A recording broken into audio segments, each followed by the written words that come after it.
Good morning, everybody. It is Sunday, January 30th. This is Man Coverage with Knoxville Nate and James Peter Bonneville. How are you doing this morning, James? Any better be a crime. That's what I like to hear. First off, I got to ask, who are you sporting today? Like what Today jersey? we are rocking the Brandon Cheelar UCLA Bruins 2000 and I think it was 2003 Las Vegas Bowl jersey. Nice. What you will find with Knoxville Nate is every week it's a random game-worn player jersey. Some guy that you probably have not thought about in 10, 15 years. Although you should know Brandon Cheelar as he won a Super Bowl with the Green Bay Packers and also played with the St. Louis Rams, I believe, and is one of like 3 NFL players to come from American Indian descent. So keep that little fun fact hidden away in the back of your mind. You never know what you're going to learn here on Man Coverage. I did not know that. I did not know that. I have to admit, I did not know he came from Indian American descent. Yep. You stick around me, buddy, and you will learn something. I don't know if it'll help you, but you will learn something. So we got a lot to talk about today. I realize college football is over. We had a fantastic season, culminated into a fantastic national championship game, so to speak. Obviously, we talked about it. Injuries for Bama, I think, played a big part in Georgia's national championship. But Georgia earned it, man. They had the best defense in college football, one of the best defenses I have seen. So we must give them credit. But now we have to figure out what's going on in the offseason. We've got to talk, preseason rankings. We got to talk recruiting. We got to talk portal. We got to talk coaches. There's a lot to discuss. Our boy Rico is out recruiting. He's not going to be with us for the foreseeable future. So me and James are going to be holding it down. And the first thing I wanted to talk about is something I don't usually like to talk about, and that is the team up north. And little bit of dysfunction going on up there, which I like. Let's talk facts. Michigan struggled 2020, had major problems. One of the worst teams in the Big Ten, actually.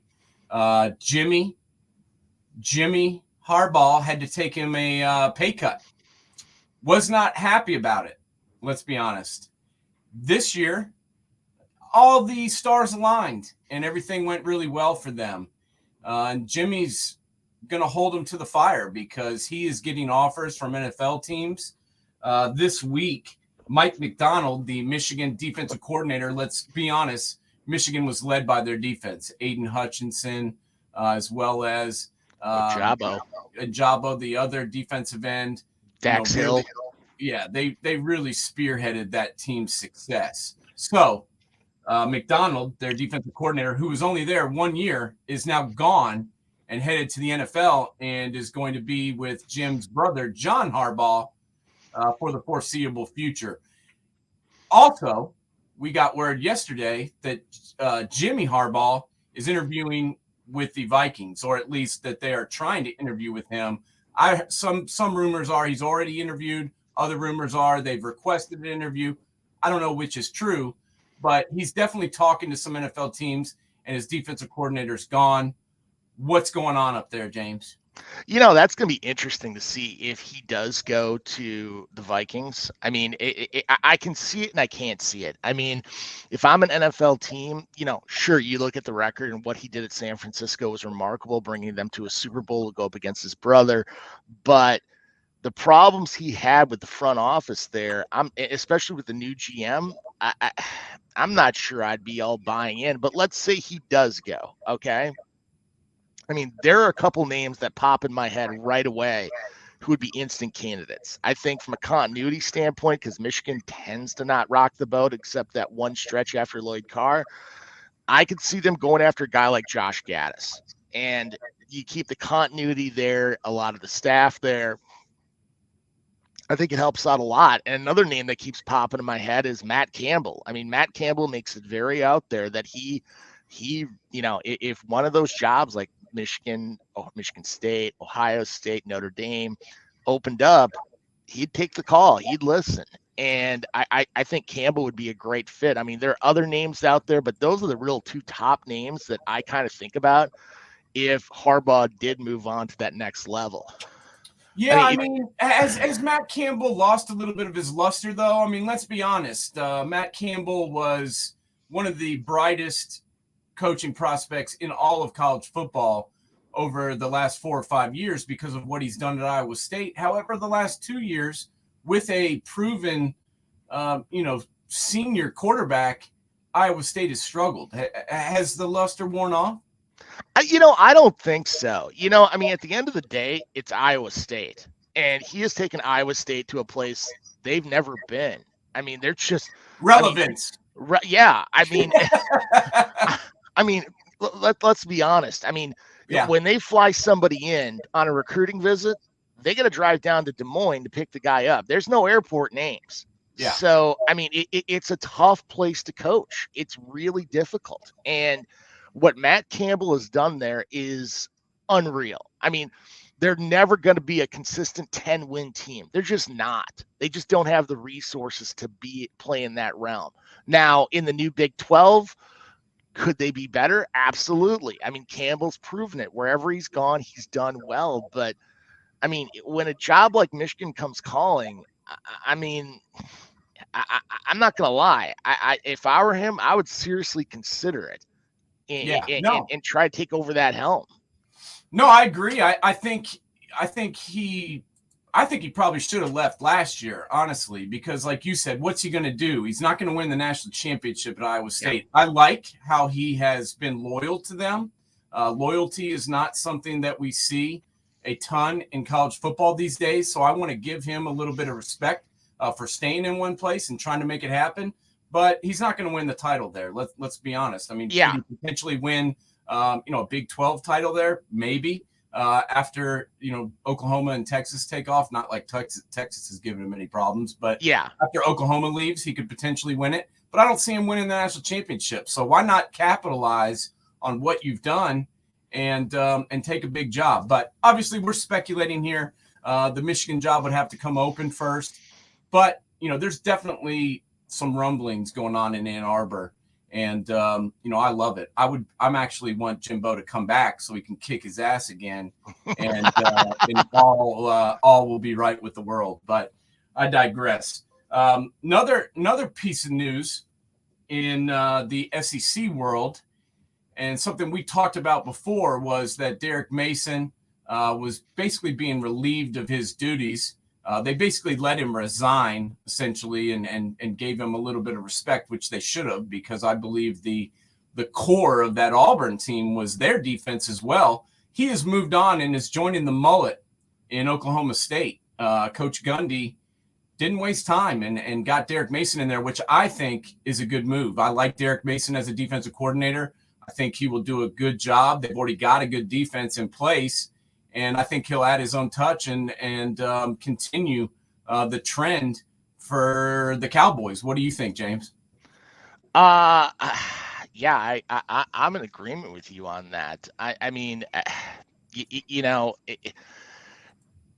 Oklahoma State's got more money than people realize. And I think it's a really good fit as a whole for them. I never understood why they wanted to get rid of him. I mean, the guy has proven it time and time again on why he does what he does. And but we don't know what's going on in the locker room or in coaches' meetings. Maybe it just wasn't a good fit internally, but we'll see. Yeah, we'll see. But just pretty interesting that those moves were made, and something we should definitely discuss. And we'll continue to watch what's going on in the coaching world, and we'll see if there's anything else that comes up that's big in the next couple of weeks, because there's still some moving, some staffs being completed, and some moves being made. pretty much all of the head coaching hires have been done. Some news coming out at Tempe with the Arizona State Sun Devils. 4 of their coaches have been either ousted, either by resigning or being fired due to recruiting violations. So Herm Edwards is going to have to be hiring some folks. Yeah, I mean, quite frankly, after what I saw when this story broke out, I was questioning if Herm Edwards was going to coach the season. Yeah. And that Arizona State was going to get rid of him. But, I mean, I think he's definitely on a hot seat right now. Yeah, no, I think, there's been some other violations that have occurred out there. So, it's going to take a little bit more, wins to keep your job. Obviously, if you can win, a lot will be forgiven. And while we're talking about coaches, I got to ask, what the hell is Brian Kelly doing? I mean, this guy, have you seen the videos? Did you see the video I sent you of him dancing? I wish I had saved it so we could watch it right now. But he looks like a creeper, honestly. He's gone absolutely cuckoo, and somebody needs to talk to him because he is not a dancer. And oh my gosh, what is going on? It looks so weird. I mean, granted,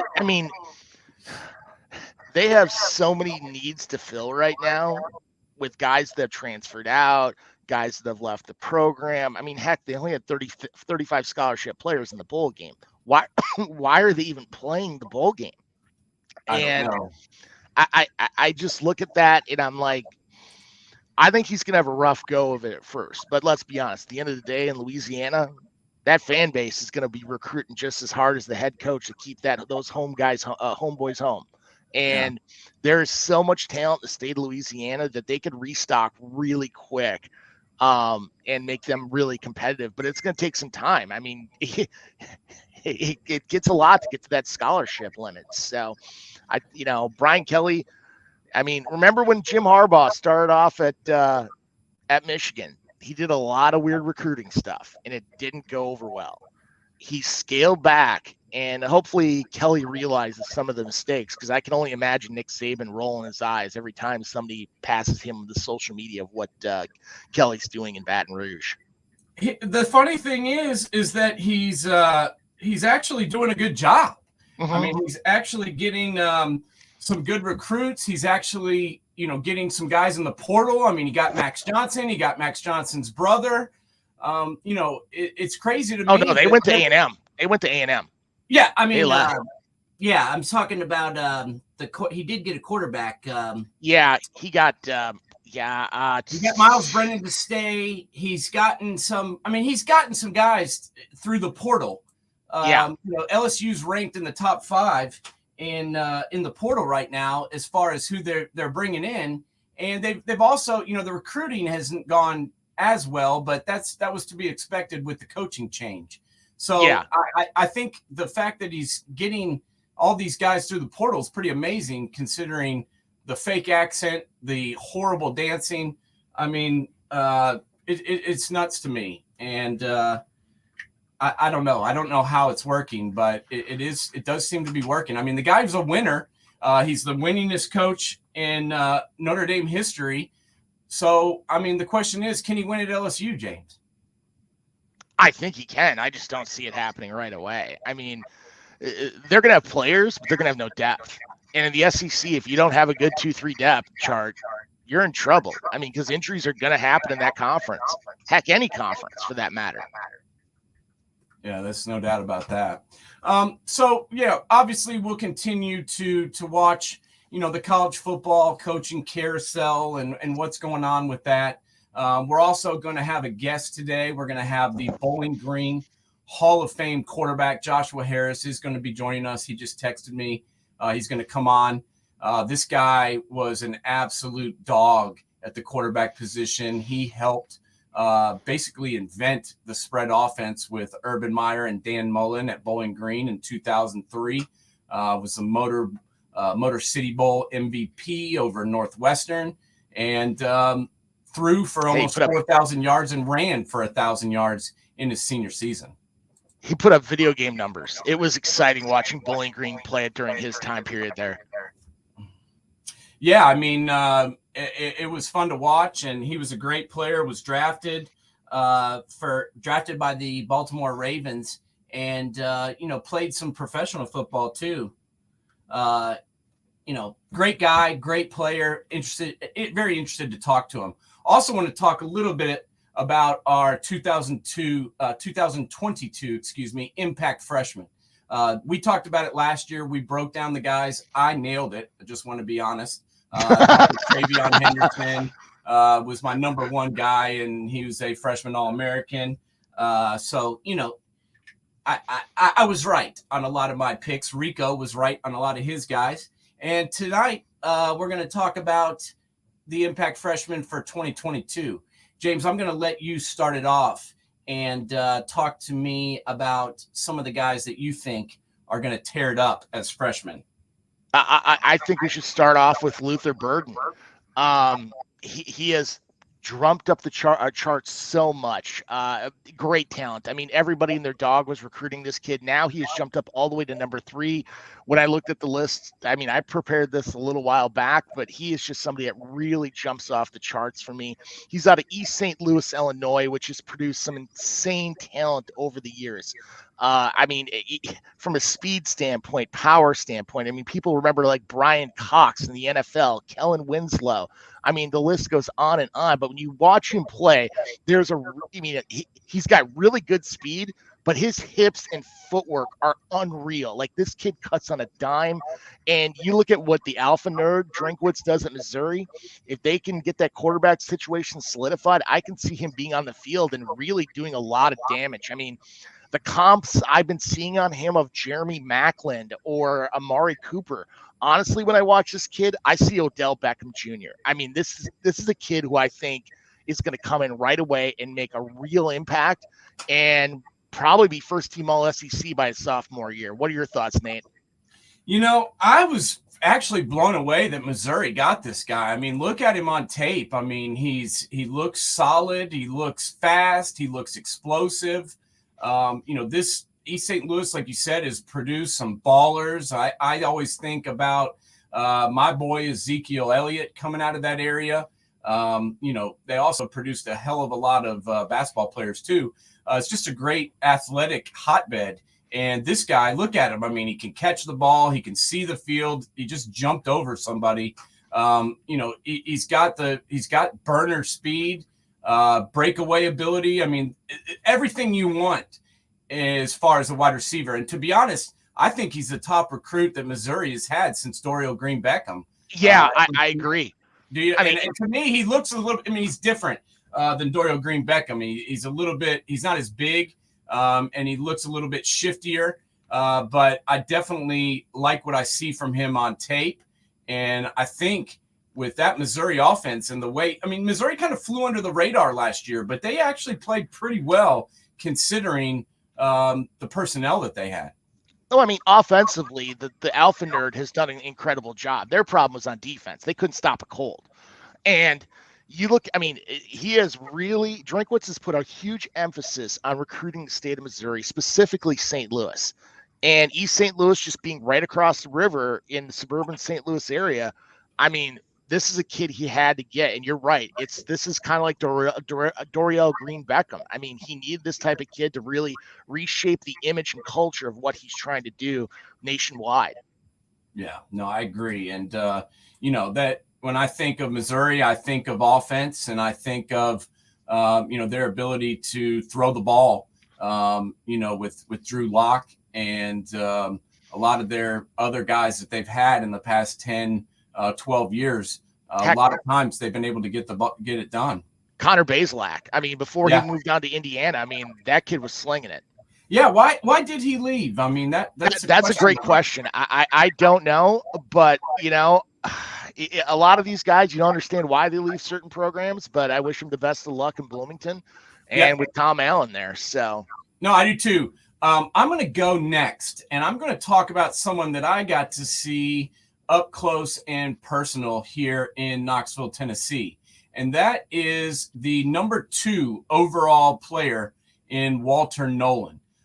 This guy, defensive lineman, he's probably roughly about 6'4", 325 pounds. I mean, let's be honest, he's a man among boys. And I kind of thought, this guy probably just dominates because of his size. I don't know what kind of motor he has. I just, good Lord, I don't know if you just saw that play, but he destroyed that guy. I mean, look at this. I mean, this guy lives in the backfield. I have to admit, I just kind of thought, oh, he's probably overhyped. He's probably just, dominates in high school because of his size, whatever. And then I went and I saw him play because he transferred into Powell High School here in Knoxville, Tennessee this year and played his senior season and took Powell to their first and only state championship. And the hype is real, is what I've got to say about this guy. I look at him scoring touchdowns. I mean, this guy, he causes touchdowns. He scores touchdowns. They put him at running back. He can do it all. I mean, he's a tremendous, tremendous athlete for someone who's 6'4", 325. And let me tell you, I stood next to him. He is all of 6'4", 325. This is a dude that can stop the run. This is a guy that can get after the passer and cause trouble in the passing game. I think by mid-season, he will be starting at Texas A&M, which is a huge, huge saying because their defensive line was damn good last year, and they've got some guys coming back. I mean, you look at the two things I kept seeing film on him that really pop off the charts with me is his vision and his twitch. I mean, this kid gets off the ball so fast. But more importantly, people really discount his vision. And honestly, you just watch him tracking the ball. As soon as the snap goes off, he really sees the feel and what's going on in the backfield right away. And you're right. I could easily see Jimbo putting him in there. Jimbo's not a big fan of playing freshmen right away, but it's kind of hard to keep a guy like this off the field. This guy's not your typical freshman. No. This guy is he's seasoned. Like I said, he's played at a number of different high schools throughout his high school career, and he's been in different environments, and he's excelled at every single one of them. It doesn't matter where you put him. He's going to be ready to go. 6'4", 325 will travel, and this guy is an athletic 6'4", 325. And he's one of the best defensive linemen I've ever seen in this area. Going back to a couple of years ago, when we had a pretty good one at Catholic with the guy that went on to play at Tennessee, that's a guy too that also played at a couple of different high schools, and Walter did, and I don't think that's a knock on him. I think it's a positive because he went to different areas, went into different schemes, and was able to play well in all of them.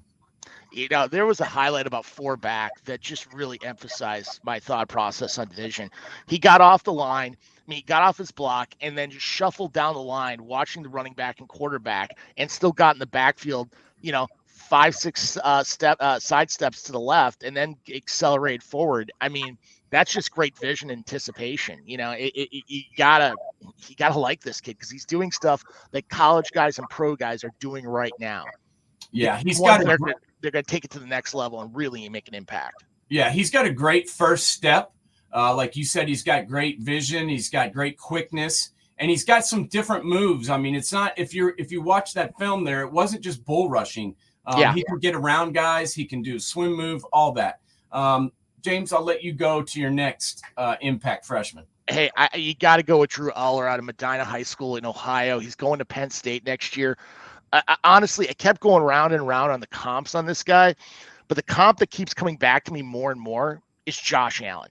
I mean, This is a kid who's got a big arm. I wish he would keep the ball a little higher up higher rather than so low, kind of like what Rob Johnson did at USC. But you can't deny his arm strength. And I mean, once Sean Clifford gets through his doctorate program at Penn State, because it seems like he's been there for a decade. It does seem like he's been there for a while now. I mean, but this is a real, 6'5", 230. I mean, you can't deny it. And there are scouts around the country that are just blown away by this kid. And you look at that receiving core at Penn State with his arm strength, I think he could really extend the field a lot more and hopefully help out that running game, which their offensive line has done them no favors. I mean, you look back at Saquon Barkley, it's amazing what he did when that offensive line really wasn't the greatest. And the loss of Journey Brown. I mean, the biggest problem with Penn State this year was their lack of running game. And Aller's ability of really extending the field is going to help them a lot. Yeah, I mean, I got to be honest. The offense at Penn State was a disappointment all year. Oh, completely. I like Sean Clifford, guy that played at St. Xavier in Cincinnati, high school that holds a soft place in my heart.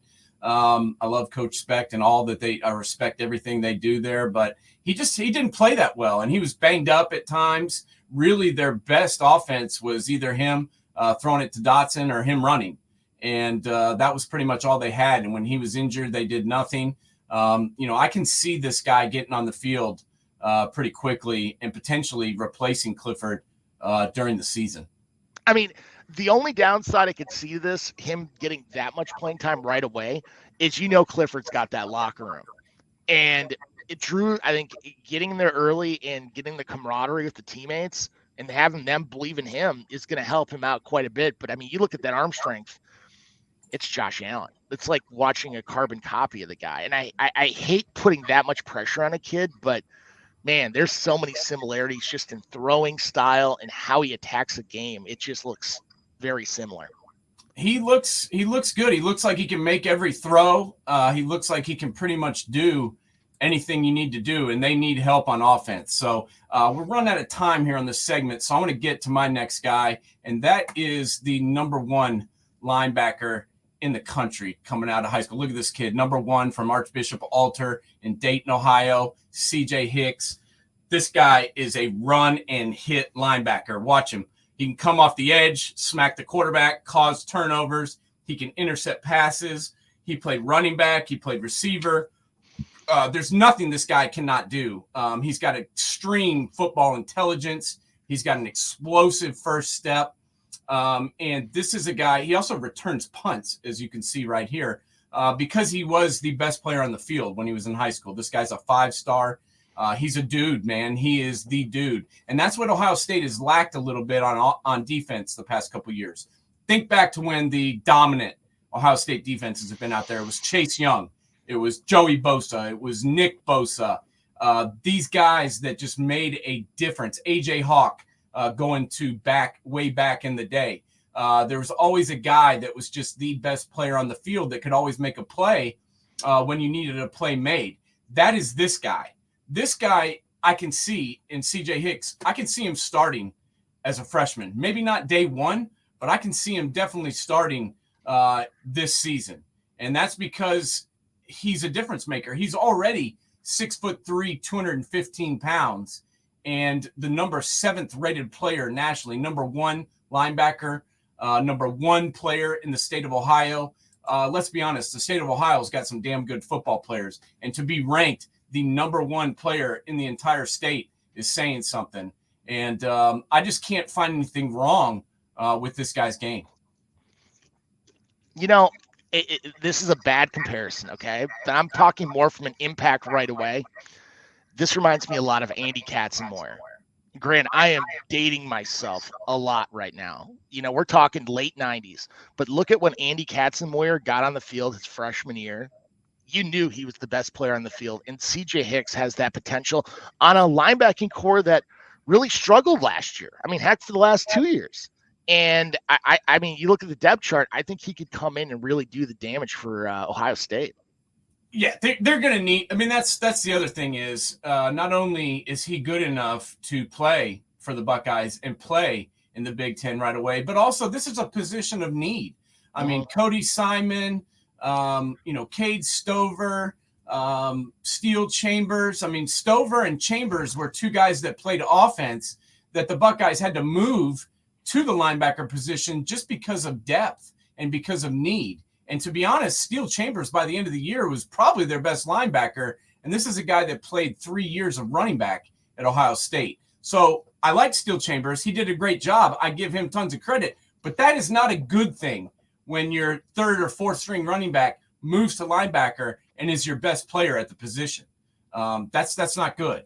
So I think that, not only is CJ Hicks good enough to play right away for Ohio State, but they also need him to play right away. They need this guy out on the field to make an impact. They need him out there to, just have that playmaking ability that the defense honestly has been lacking the last 2 or 3 years.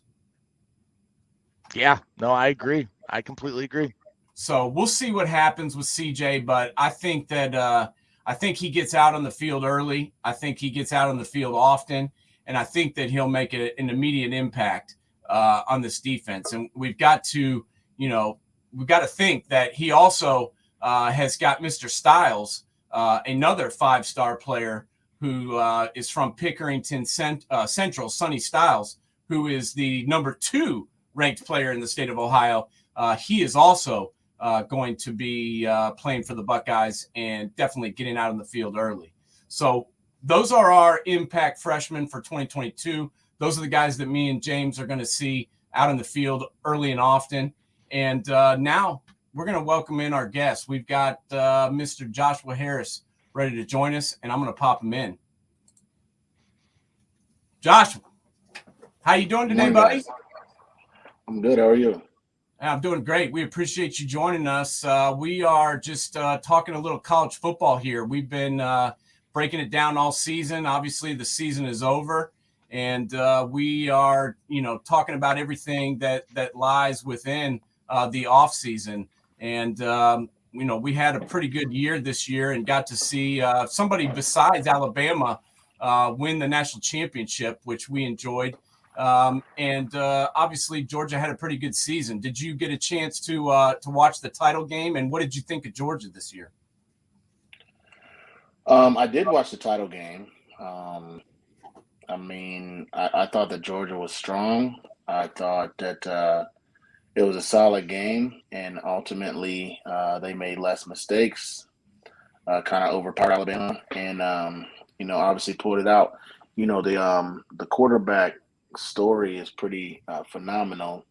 I don't know how that happens really at a place like Georgia, but it happened, right? And he took advantage of his opportunity, and we'll see what's next for him. And in the end, I don't even know what year in school he is or how many years left that he has, but yeah, that was a pretty phenomenal story and a great game. Yeah, that guy, he's coming back. He's got one more year, and they've done everything they can to try and get him off the field. And as a guy that played quarterback in college and had as much success as you've got to give that guy some credit for the way that he, went to junior college, came back to Georgia, and then they tried to recruit over him, tried to replace him with the transfer portal, but he beat him out.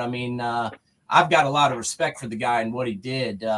What do you think about what he was able to do with the tables kind of be turned against him? Well, any athlete, all you can really ask for is an opportunity to get on the field and show what you can do. And his story is a testament to patience. I'm sure there probably was some circumstance in there, maybe a little bit of luck as well. Maybe somebody got hurt. Maybe somebody wasn't patient. Maybe somebody that they tried to put in front of them thought it was going to be something that it wasn't. And so they left. Who know? I don't know the story well enough to know. But one thing that we do know is when he did get his opportunity, he made the most of it. And that's all that, you got to control the controllables in life and in sports. And, he took the one thing that he could control and did his thing. Yeah, no doubt. By the way, Joshua, this is James Bonneville. Thank you again for coming to the show. I was a huge fan of you when you were at Bowling Green. I was sitting there rewatching some of your film last night, and heck, you helped be part of developing the spread before the spread became in fashion. And it was always interesting watching you on running plays and how, especially your center guard combinations, your interior line. Guys like Mazur and I know I'm going to butcher the other guy's name, Muskowski. Is that the guy's name? Murkowski. Yeah. And how you read those guys so well, and they helped you so much in the run game. Could you talk a little bit more on how much that interior line really helped develop your game when you were at Bowling Green? Yeah, I had amazing teammates. an incredible coaching staff. Each facet of the coaching staff was outstanding and has had long careers. Coach Studrawa was the offensive line coach at Ohio State until this past year. Him, along with John Hevesy, coached the tackles and tight ends. He maybe just left Mississippi State or may still be down there. I don't know. He was with Coach Mullen for a long time. Coach Mullen, the quarterback coach. Like, we had a rock star staff, even down to our GAs. One of the years our offensive GA was Zach Azani, who's the wide receivers coach at the Denver Broncos. The next year, when he left, the offensive GA was Matt Campbell. Might have heard of him. He's at Iowa State. Bringing that group into the forefront, right? Then the defensive GA was DJ Durkin, which was also the captain my freshman year at Bowling Green. So we had a star-studded crew. They coached those guys up very, very well. I don't remember it being anything. Man, running the ball is a feel thing. And some people got it and some people don't. Probably very similarly to what those guys have to do up front and those combo blocks and knowing when to move off and go to the second level and things like that. It just worked out, man. That's really all I can say. All the pieces of our team were kind of clicking some of the time while we were there at Bowling Green. Yeah. Your vision was just, I mean, there's a lot of parts of your game that really stood out, but your vision was one that just jumped off the charts for me. I mean, you just had a feel for the game where it seemed like everything just kind of slowed down, and you just knew how to create those opportunities when they happened. I mean, heck, especially during the time you were there was so much talent in the MAC. I mean, before the MAC became MACtion, I mean, Ben Roethlisberger, Byron Leftwich, I mean, go down the line. I mean, heck, Mike Turner at Northern Illinois. I mean, it was every game was a brawl. And looking back on it, is it kind of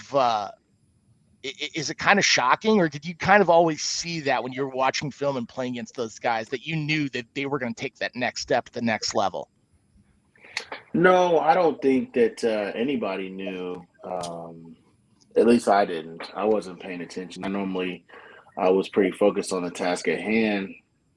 I knew that there was a lot of talent in our conference, but I didn't know that Ben Roethlisberger would go on to play 18 years and win 2 Super Bowls and probably be a first ballot Hall of Famer. Like, I didn't know that. Michael Turner had a very productive career until he retired or ran into the juggernaut that is LaDainian Tomlinson, right? Yeah. So I mean, you just don't know. Josh Cribbs was in the league at that time. He'd probably be a Hall of Famer as a special teamer. Bruce Gradkowski had a 10-year career in the league as a backup. Toledo. I mean, Charlie Fry. I mean, there were guys, Jason Babin, Greg Jennings, at Western Michigan. So no, I didn't know. All I knew is that we wanted to win every game that we played, and we did our best to do so. Yeah, no doubt. The MAC was unbelievable back then, and is still one of my favorite. Being an Ohio guy, I love watching MAC football, and some people around the country kind of miss out on it because they may not know about it or don't get to watch it as much. But that's where football, is precedent, is in that area, and I love watching those teams play.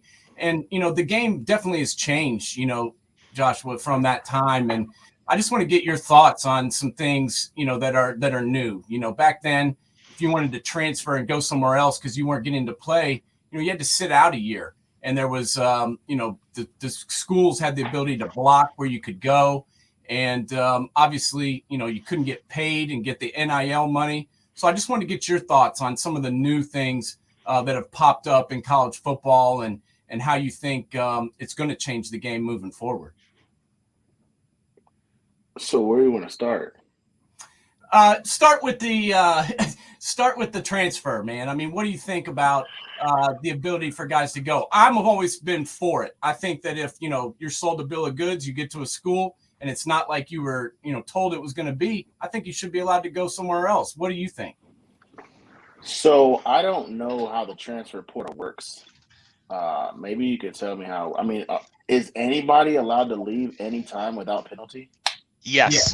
Yeah. Yes. Oh wow, that's nuts. Oh, yeah. It becomes the wild west. Yeah. So, I think that the transfer portal. I'm a strong proponent of the principle. You got to take the good with the bad, and Yeah. so there's good for the transfer portal, and there's bad for the transfer portal. I think that the transfer portal probably hurts high school players that are coming out. Yeah. And it helps college players that are in school. Yeah. I think that there are situations and circumstances where the transfer portal makes perfect sense and probably makes somebody tons of money because they were able to leave and go to a new place that might be a better situation for themselves. I think that the recruiting process is a difficult one. I think that when you are being recruited and catered to and courted by these colleges, but then also rushed into a decision, it could this is what you get, right? I go to this place either because, I had the most fun on my visit, or they had the prettiest girls, or the coach seemed to like me the best, or they had the nicest facilities, but I didn't pay attention to how I fit into their system, or that, I just think that for something that's such a huge decision for these 17 and 18-year-old kids, and we're going through it right now with my son, my oldest son. We're kind of lightly getting into the recruiting process. I believe both of my sons will play Division I college football. Barring any injuries or anything like that. But it's just, I mean, you can go to a place and, you fall in love with that position coach, but maybe they don't fit in systematically, but the guy is so good, and that's the guy you're going to spend all your time with. And that could be a heavy influencer over your situation. Maybe, you don't like the environment, the area that the school is in, but when you get on campus, you don't feel that. Now you got to go to school there for the next 4 or 5 years, and you drive down the street in this area that you don't want to be in, or this area that's so remote that you don't want to. You're like, man, I got to go 30 minutes to be able to get to a mall.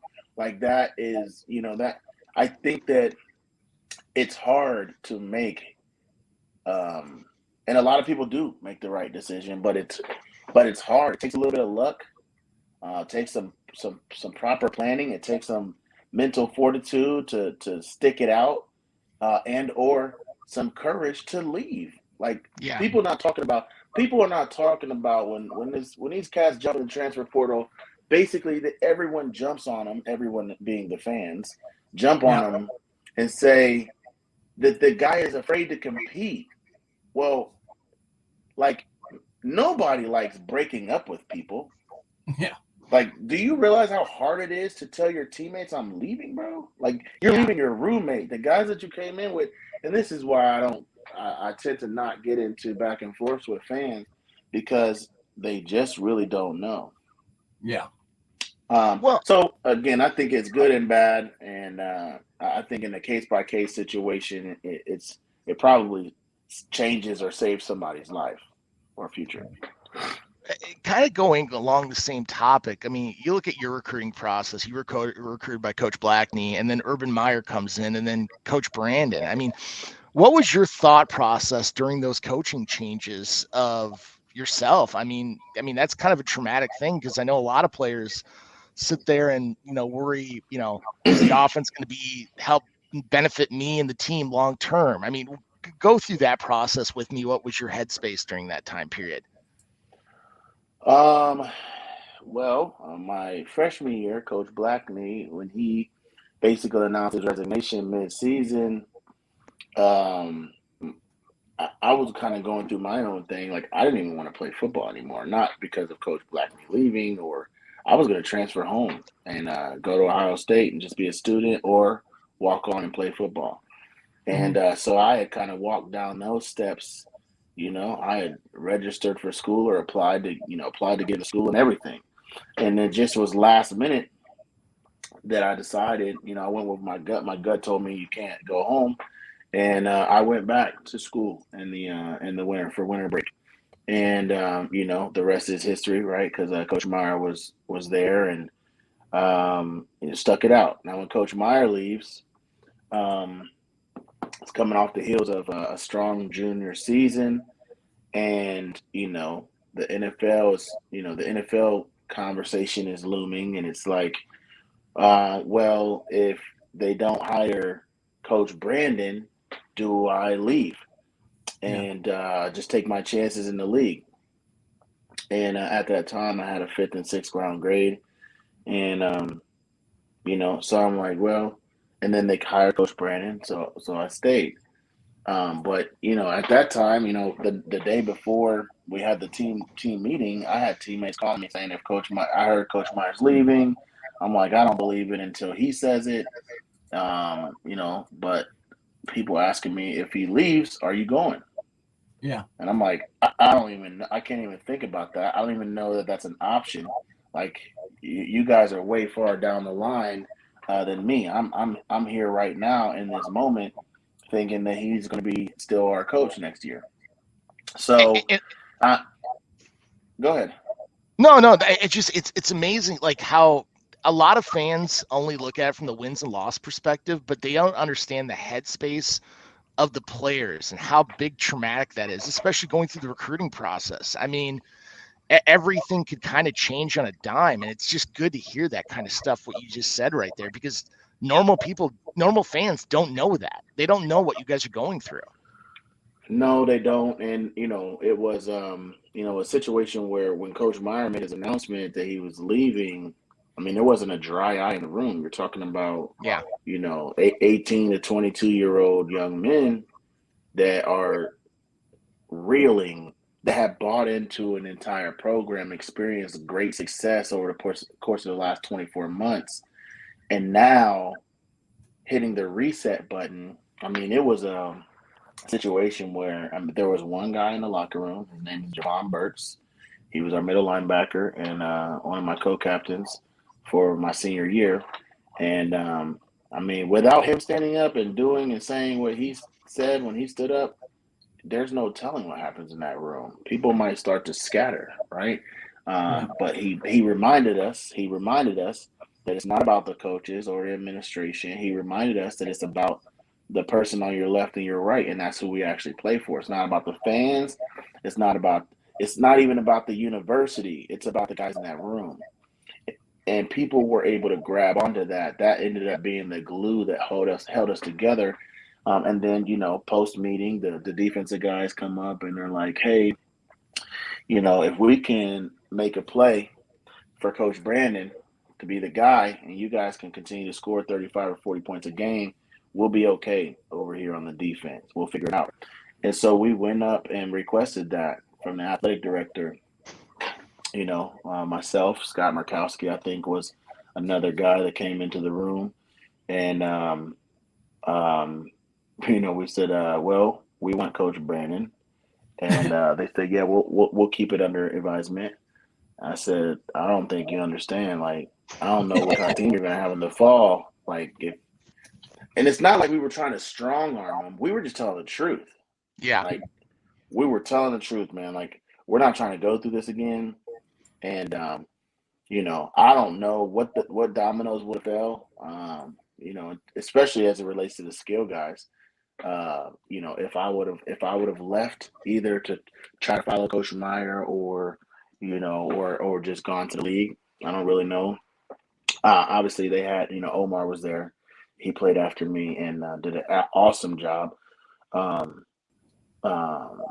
incredible season in the season that he played. So maybe there's no drop off. But I would venture to say that my senior season and him having another year to develop from a high school player and seeing that type of success and seeing how to run and lead a team probably helped his development for the year that he did have, because he went like 41 touchdowns and 4 in his premier season. I mean, it was ridiculous, and I knew he was going to be really, really good and special from the time he walked on the campus. But yeah, it was an interesting situation and space, and it was scary Yeah. to think that a new guy could come in and say, "Hey, I'm bringing, it's been real, Josh, but you don't really fit what I'm trying to do." Yeah. And how does that impact my situation and my future? So who knows? Yeah. I mean, listening to you talk about that, I mean, the locker room and the brotherhood you guys came together. And I mean, heck, more importantly, how it all kind of came together when you guys beat Northwestern in that Motor City Bowl. It kind of solidified your guys' process when you found out that Coach Meyer left. And that's awesome to hear. Who did you model your game after?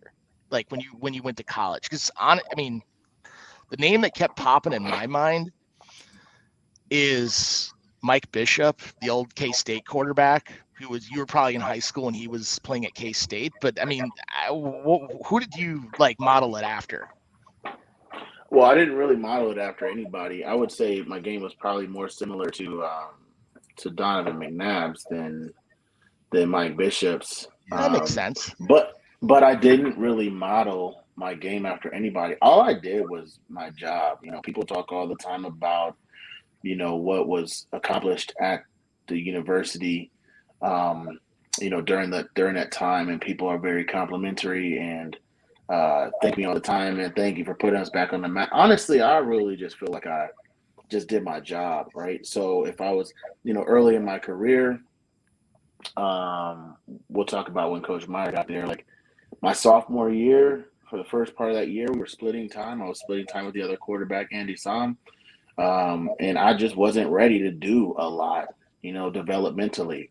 They didn't trust me to throw the ball, especially inside the box, right? They didn't trust me to throw it and not turn it over. I don't remember me being ever turnover prone all like that, but maybe an accuracy thing at that time. I don't know. But as I continued to develop, but I would get in and I would run around and they would call plays a specific way. And then at the end of the year, they let me have it all. They let me have it all, and it worked out. I mean, the last 3 games of that year, when I started, we stopped splitting time, and I started. I think I probably had 11 or 1,200 yards passing, with I don't know 10 plus touchdowns passing, and then another. I mean, it was a ridiculous little stretch, and it was a springboard to that junior season. So I didn't really think of myself as modeling my game after anybody. He brought in that offense and it asked for certain things at certain times, and I just did my best to accomplish the mission on each play. Yeah. No, It just seems like a hard hat mentality. You went out about just do your job, let your guys do their jobs, and everything's going to come together. Thank you so much on that. Yeah, no doubt. And Dave, Josh, we're about to get you out of here. We really appreciate your time. And before you let you go, I just got one last question. Going through the recruiting process now, with your son, Jacob, and looking at these schools, and like you said, with the portal now, there's less spots available because some of these schools are going after guys that have already played and have college experience, and so it's tougher for these high school kids to get chances and to get offers. And I just want to get your feeling on what it's like looking at the recruiting aspect from having your son going through it now as opposed to when you were doing it yourself. Well, I mean, it's interesting, man. It really is. My wife also was a big time college athlete. She was a high jumper at Ohio State, All-American, Hall of Famer. So our process has been totally different than our son's process. I mean, everything's done on Twitter now, and I mean, you don't know, and each college and staff does things differently. Like some of them, it's just weird. Honestly, it is weird. Some of them are looking to develop internally and organically. Some of them are going for that quick conversion. That college player who's unhappy, boom, he gets over on campus. But just like in life, you really don't know what you got until you get in it. And so I think this is the reason why some people are jumping in that portal, right? You don't know what you got until you get there. And then, you might still see someone in the portal that you like, and they may come, and then you're like, man, I see why you weren't playing over there, right? I see why, whatever. It's not the grass isn't always greener, so to speak. But in terms of the recruiting process for these young folks, including my son, I would say one of the things that has to be considered is, go somewhere where they really feel good about you, right? Like it has to feel good. Like it should feel like home. If it doesn't feel like home, if you're like, man, this is the biggest school that has offered me a scholarship, or they have the nicest facilities. Like there should be some sort of scorecard with the things that you feel are important. I won't name the schools, but like there are certain schools that, um, without seeming like braggadocious, because I'm really not him, but like when I go to these places it's so important for me to be there, Yeah. right? Because the coaches remember. Yeah. So when I go and I make the introduction, hey man, I'm Josh Harris. I don't always say I'm Josh Harris, played at Bowling Green, name off my resume, but either they remember or I look for an opportunity to, boom, bring the rest to the table. So I'm Josh Harris, and then if they don't bring it up at some point in the conversation, I'm bringing it to the forefront, as well as my wife is a high jumper at Ohio State, Hall of Famer, All-American. So because my kid is a late bloomer, he's grown 8 inches in the last 24 months or whatever, and so like he's not on their radar already, right? He's just getting to the radar. So for us, the people that are looking at him need to understand that what he is today is not what he's going to be in 24 months. Like he has not even scratched the surface of what he actually is athletically. And so you're looking for a place that A, understands that, B, likes even where he's at, is going to have the patience and the skill to develop him, that he's going to be a good fit for. Like, some of the places I'm asking, like, hey, what's the profile of your receivers? I don't know whether he's going to be a receiver or a tight end. It depends Yeah. on, how his body continues to develop. My dad, who played tight end in the NFL, told me when he was probably in the 6th grade, he's going to be a tight end, right? I said, no, I didn't know that. I think he's going to be a receiver, but that may be right. Now he's 6'3" and he's 190 pounds, and it's like, and hasn't even really developed yet. So maybe he's 210 when he gets done with high Yeah. school football, and then they put 25, 35 pounds on him, and you don't really have a whole lot of 240-pound wide receivers or 235-pound wide receivers, except for the super freaks like Julio and Demaryius Thomas, those guys. But if my guy's not fast like that, right? Maybe he's not Brandon Marshall, but he's Travis Kelce. Yeah. So it is really interesting. But I know that for us, what we're looking for and what I'm looking for in particular is how quickly can you transition from being excited about me and us being on your campus to him. Yeah. You ain't recruiting me, right? You need to build a relationship with him. He's the one that has to enjoy the experience. He's the one that has to feel good about it. He's the one that's going to be sitting in those meeting rooms. He's the one that has that's going to have to fall in love with the process and the weight room and the different nutritional aspects of your deal. I don't need anything else from this game. I already got what I got. Yeah. And so going through this process has been interesting. I need to know, because for our family, we will decide it as a group, right? This is a huge decision for I don't understand 17-year-old. And I made my own decision. And even that was like, I can't believe I did that. But I mean, you're talking about a commitment that is like the biggest decision you've ever made probably at that point in your life. Oh, And yeah. so his opinion will be part of the decision. It will not be the sole decision. Yeah. He will have an opportunity to really say, though, like, I mean, he'll be a big part of it, huge part of it. And he'll be able to stay, make his claim as to what he wants to do and why he wants to do it. Because I need to know that he went through the thought process appropriately. My wife's little brother went to St. Louis to play basketball. Yeah. He was there for a year, transferred home, went to OU. He should have gone to OU in the first place. It cost him a year. He had to sit out. He was on that OU team that went to the Sweet 16, right? And so we've already seen this before. I told him what to do before he's kind of going into this. I'm like, you need to have a list. You need to know what kind of coach you would be willing to play for. Because if you go and play for one of those guys that's a nut, and that ended up being Rick Majerus, he's like, man, he talks crazy to the players. Like, I can't. I'm like, bro, you need to know that that's not okay with you. Like, if that's not okay with you, then you can't go to a place like that. You need to know how you fit into their system. You need all these different things. But I think that ultimately, sometimes people get distracted by what they think that they have to do to get to where they want to go. And it's like, oh, man, I need to go to the biggest school possible. Like, maybe not. Like, maybe you need to go to a place that's going to allow you to develop and step into your role and allow your role to morph and change as you continue to improve. And so that's kind of what we're looking at and going through. I mean, some of the coaches, like when they see him, I want to see. There's one coach in particular. Again, I won't name the school, but when he saw him and was introduced to him the first time, his eyes lit up like he just saw a pretty wife.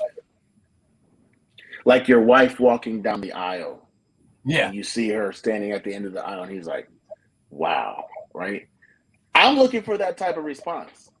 Yeah. Now, since I experienced that, and I'm like, man, he just fell in love with him in an instant, right? Now you have to go and produce to continue to maintain that love because relationships are work.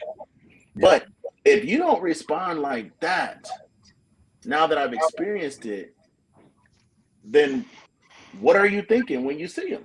I don't know. Maybe you're entertaining him because, man, like this guy is a college football legend, dude, whatever. Like, hey, maybe Jacob is as good as his dad, but we hope so. No, I want you to make your decision based on what you see in him.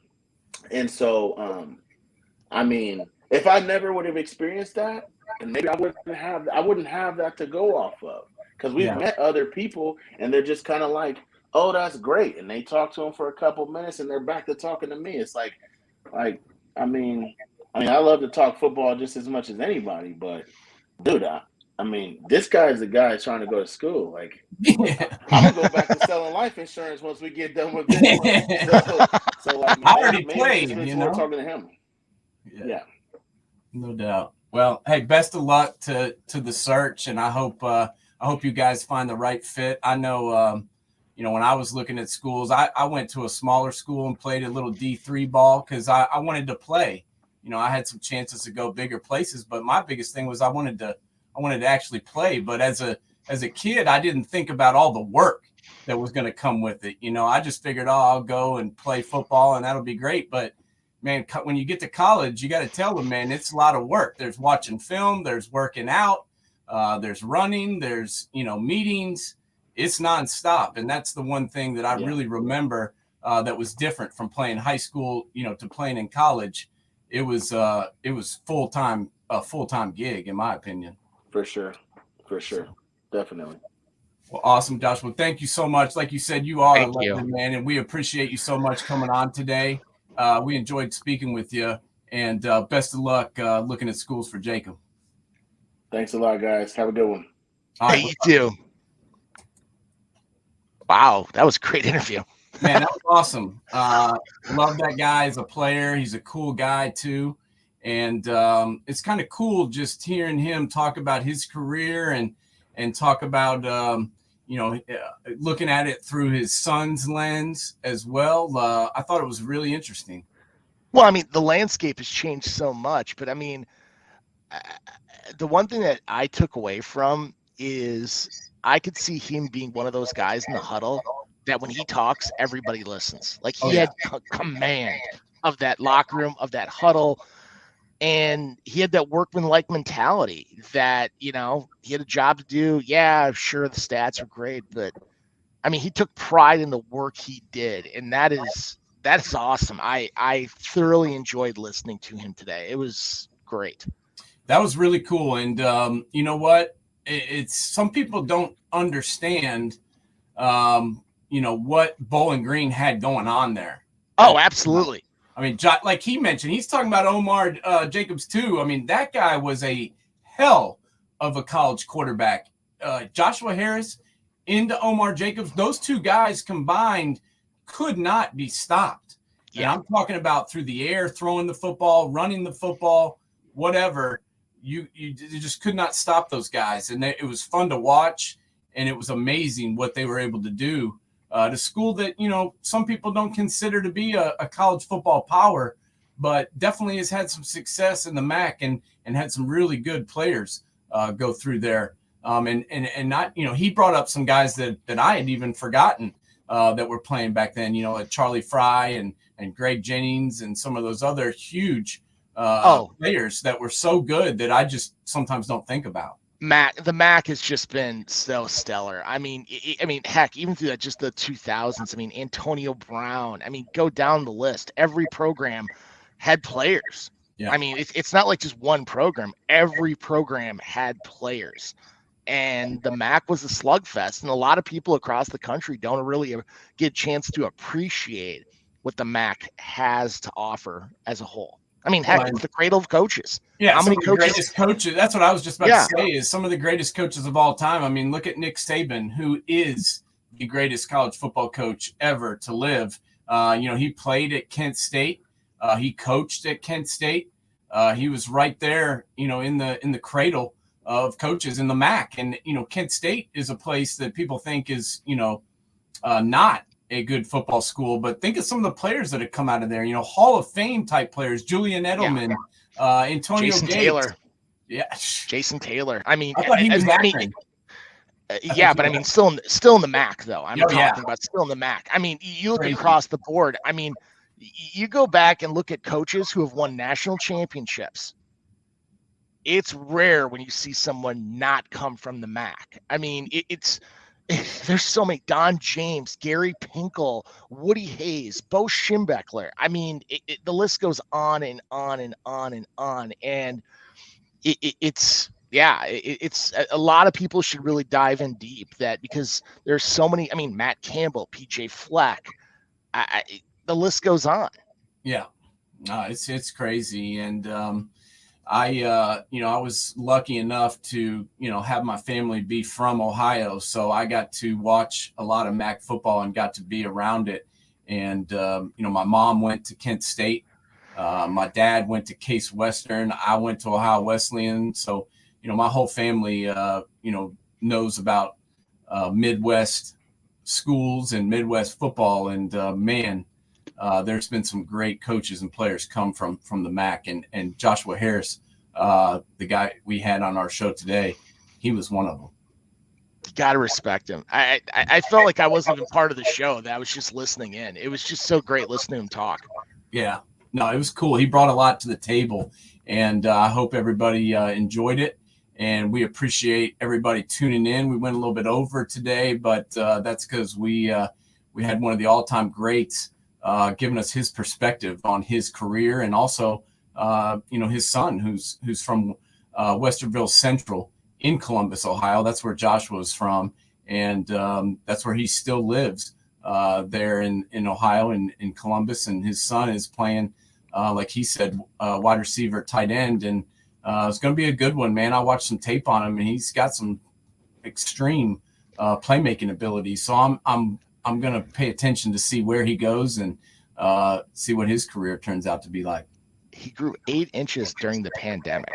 Yeah, I was trying to figure out where this height came from, man. His mom must be tall because, Josh was not 6'8", I mean, he was a compact runner and passer, but his son is a lean, long wide receiver, tight end type guy who keeps getting bigger every year, it seems like. Absolutely. All right. Well, James, thank you so much for your input today. We always enjoy talking to you, and hopefully we will all be back here next Sunday to do it all over again. Let's do it. All right. Everybody, thank you for tuning in to Man Coverage. Come back and see us, same channel, same time next week, Sunday. Man Coverage coming at you. Have a good one, everybody, and enjoy the rest of your Sunday.